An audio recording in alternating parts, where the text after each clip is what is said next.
বাকেরগঞ্জ গৃহবধূকে গলা কেটে হত্যাকারীদের গ্রেপ্তারের দাবিতে মানববন্ধন। এমএইচ কামালের তথ্যচিত্র থাকছে বিস্তারিত। বরিশালের বাকেরগঞ্জে গৃহবধূ আসমা বেগমের হত্যাকারীদের গ্রেপ্তারের দাবিতে মানববন্ধন অনুষ্ঠিত হয়েছে। বুধবার 25 জুন বিকেল 5:30টায় কলসকাঠি বাজারে এলাকাবাসীর উদ্যোগে ঘণ্টাব্যাপী এ মানববন্ধন অনুষ্ঠিত হয়।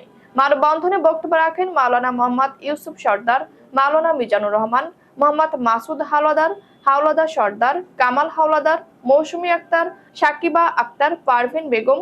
মানববন্ধনে বক্তারা বলেন, গত 17 জুন মঙ্গলবার সন্ধ্যায় আসমা বেগমকে তার নিজ বাসায় গলা কেটে হত্যা করে দুর্বৃত্তরা।